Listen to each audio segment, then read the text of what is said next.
Can you talk to me about the old Beth Jacob, the Hunter Street Shul, what you remember about it, like in detail? What did it look like? Well, it faced south, surprisingly enough. It didn't face east. And there were steps up from the sidewalk to get up to the level to cross over the tunnel. When you went up the steps, you were on Hunter Street, and across the street was Central Public School. So when the boys and girls my age were a little restive with the long services, we would go out and run up and down the stairs and make a nuisance of ourselves. And on Park Street, the backyard was open where they would have the sukkah in season. And the shul had a basement which was large enough for a banquet room, and the Sunday school was there. And on the perimeter of the Sunday school room were the classrooms. And if my memory serves me correctly, Harold Minden, one year was, or maybe more than 1 year, he was the principal of the Sunday school. Tell me about the, what people, what personalities do you remember that were associated with the Hunter Street Shul? Well, in those days, Beth Jacob was Orthodox. So the Kohanim duchened on Yontif. In Canada, the Kohanim don't duchen on Saturday. In Israel, the Kohanim duchen because they're Sephardic. They duchen on Saturday. So my great uncle Sam, Fetter Sam, who would be the elder, he was the one that came over first, and he was the guiding beacon for the people to emigrate to Hamilton. And he sat on the ground floor, maybe 7 or 8 seats from the front seats. And I think if my recollection's correct, the closer you were to the bimah, the more expensive your dues were. So he was about 7 or 8 seats back. And when I would go to shul, I and my cousin would sit with him till we got restive. Then we would take off and go up and visit my grandmother or aunties or whoever was up in the ladies section. And we tried not to be noisy, but being kids, we were noisy. And on fast days, they would have snuff, so that to allay the hunger pangs, they'd pass out snuff, and you take a little and crease your hand and get snuff. I don't think they pass out snuff today. Who taught you your bar mitzvah? Chazan Levinson taught me by bar mitzvah. Because I wasn't well schooled in Hebrew or Yiddish, we translated my mafter, and I learned it by rote, really. And it's the Hanukkah portion that begins Roni Ve'Simchi. It's the week of Hanukkah. Do you remember the cantor, the rabbi? Do you have any stories about that?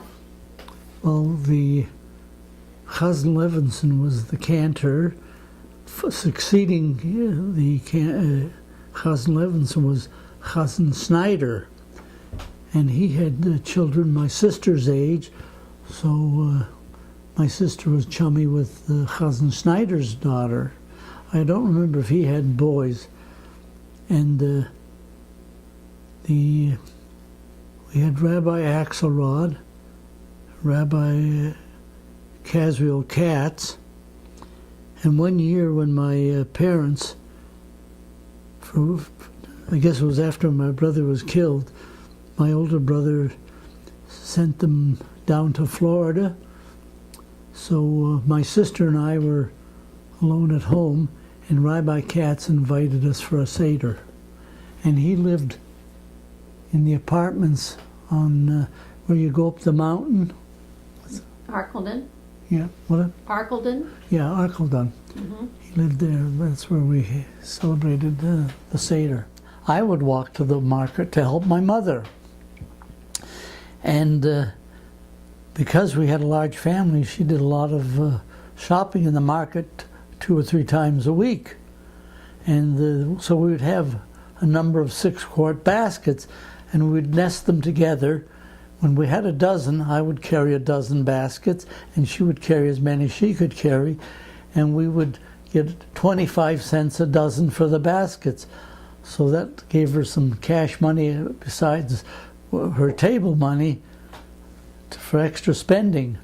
And the market would be about a 4-block walk for us. We were Caroline, so from Caroline to Bay to Park to McNabb, and then you're at the market. And the market backed up onto Eaton's and City Hall. And across from the market was Cut Rate Shoe Store that was owned by Leo Barnett, who was quite a well-to-do member of the temple on Shusholem. Now, we're not talking about on Shusholem, but they were on Houston Street. What was in the baskets?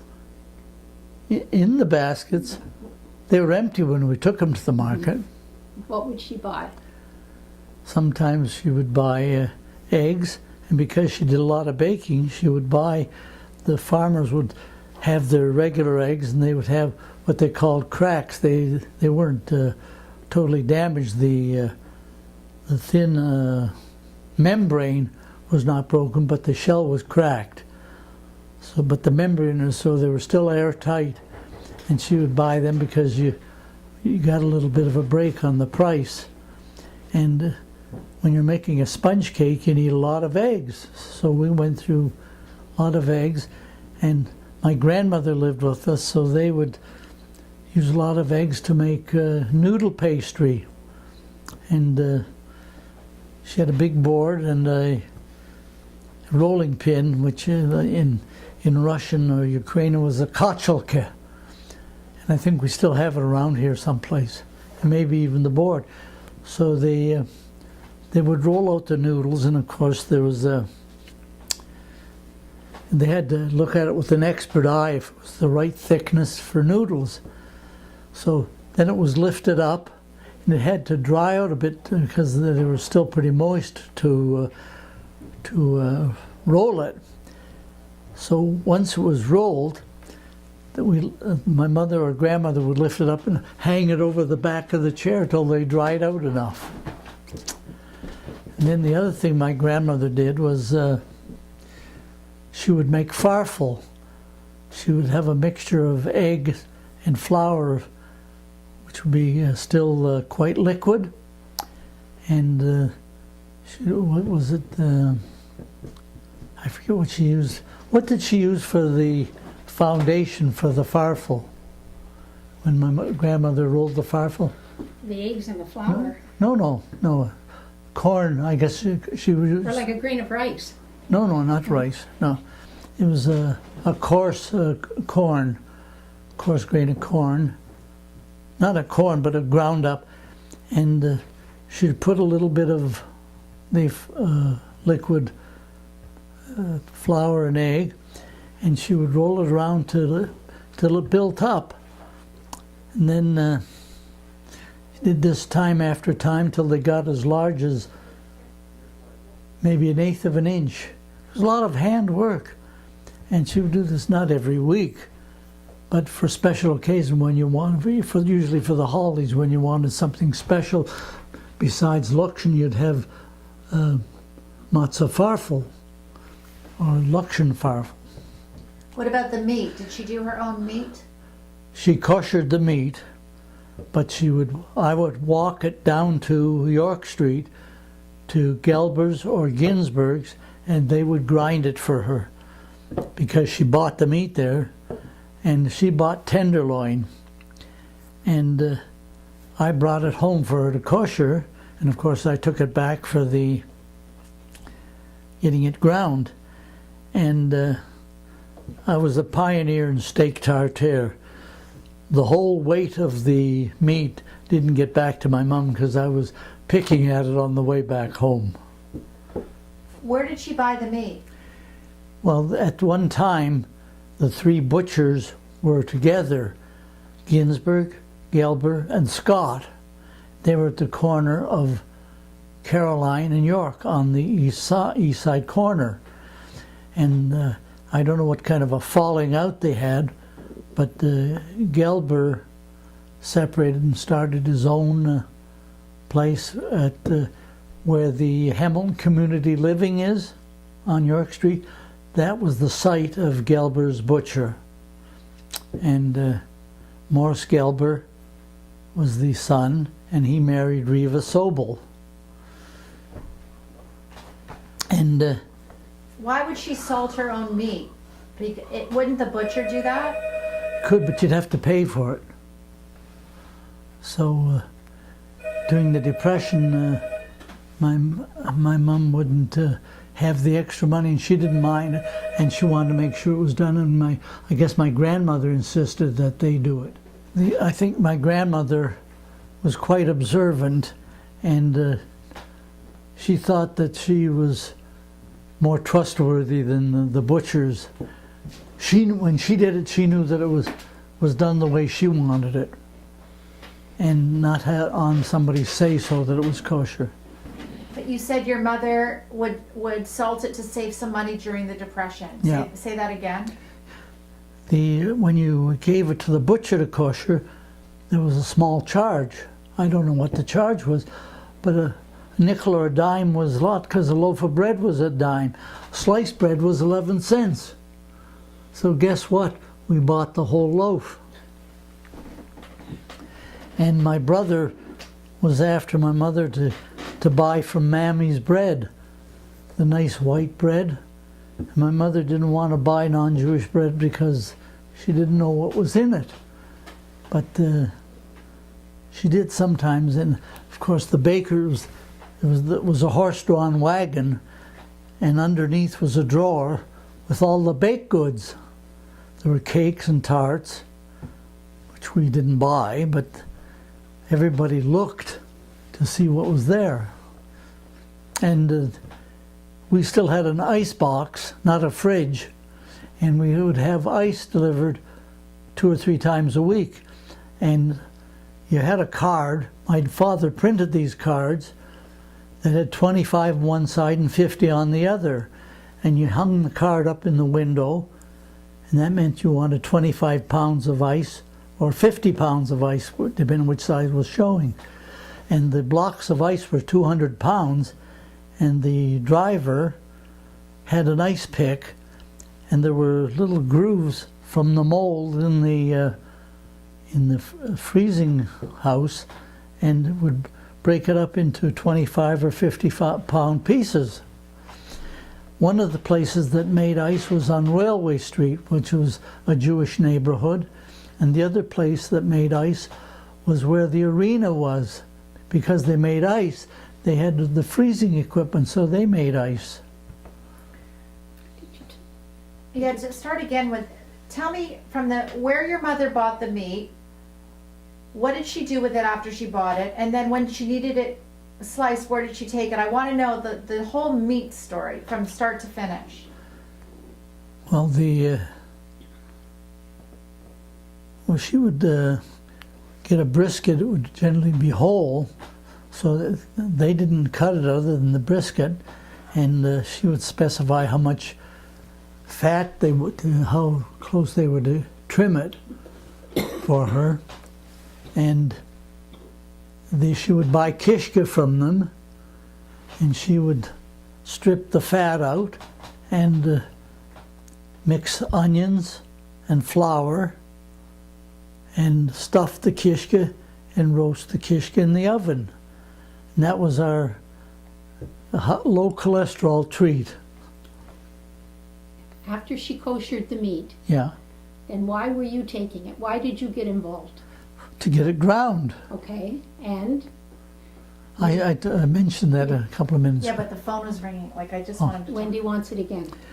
Well, when 'Cause she the she bought tenderloin for grinding, It was very thin. And once she koshered it, I was the runner, and I would walk it back to Gelber, because she was dealing with Gelber at this time, and he would grind it, and I would walk it back. And because I was a pioneer in steak tartare, I would nibble at it so she didn't get her full weight back. And my mother often worried whether I was going to get pinworms from eating raw meat. Have you talked about the bathtub and the fish? No. Okay. There was I believe that she was an unmarried woman, a Jewish woman, and I think she was a Rosen. I don't know if she's some connection.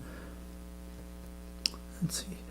See, Alf Foreman's mother was a Rosen, and this may have been a Rosen sister. And she had a baby buggy with a wash tub in it, copper wash tub, and she had live carp. And she would, because the Jews lived relatively close to York Street, she had a customer list. She would come around, and you could pick the carp you wanted. And my mother, to keep it fresh, because we had an ice box, would fill the tub, and the carp would swim in our bathtub. How did you kill them? How did you kill them when she wanted to make the gefilte fish? I didn't kill them. No? No. Either my grandmother or my mother did. I don't know whether they did it with a huckmesser or with a knife, but the fish don't make a noise, so it's not that as bad as doing a slaughtering. When I was a kid, the shochet was at Cannon and Caroline. There were two shochets. One was Orgel and the other was Granick. Besides being shochets, they were also taught Hebrew or Yiddish to the kids that were going to school. And I guess sometimes I would, if my mother had a couple of chickens, I would help her take the chickens to the shochet, and I would watch when he would hold the chicken or a duck, depending what it was you were doing, and he would examine it to see that it was ritually pure for health, that it was not damaged, and he'd pluck a few feathers from the neck and bend the head back a bit to stretch the neck, and he had a straight bladed knife with no nicks, couldn't have any blemishes on it, and he would cut the throat of the bird, and there were funnel-shaped gadgets in the slaughterhouse, and the bird was tucked in there to bleed for a few minutes, and the women that brought it in, they could pluck the chicken themselves, or they could give a dime to some of the non-Jewish women that needed to earn a living, and if you could afford it, or you had more than one chicken, you'd pay these ladies to pluck the chicken. Now I'm assuming that the feathers did not go to waste. There was a market for the feathers, but I don't know that of my own knowledge. People would bring the shochet, their own chickens. Yeah. Can you say something about that? Well, you'd buy them live on the market. In Hamilton Market? Yeah, in the Hamilton Market. It was an open-air market. As I said, it backed up against Eaton's, and in the area next to Eaton's, there was live puppies, cats, rabbits for pets. The rabbits were, if people wanted to eat rabbit, you could buy a live rabbit there. So there were farmers brought live chickens, ducks, and geese. And it wasn't just Jewish women bought it, and there were non-Jewish women that wanted live because everybody was in the same boat. You didn't have a fridge. You had to depend on it, so you had to have it fresh. So you would, after you got experienced being a homemaker, you knew what you were looking for.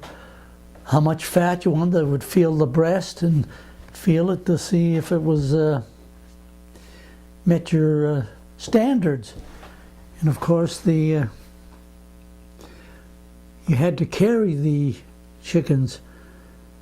When my sister got married, my mother and my aunt and a couple of other women catered the wedding dinner, and my mother bought all the chickens and had to oversee that they got slaughtered, and I guess the women also cleaned the chickens after the slaughtering.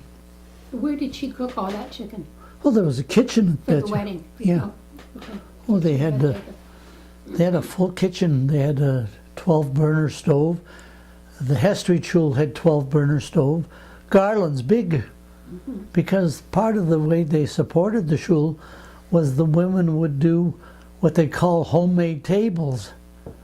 I'm trying to think of what they would call it in Yiddish, but it would be the equivalent of a homemade table, home-cooked meals, and they would invite the community and charge for the dinner.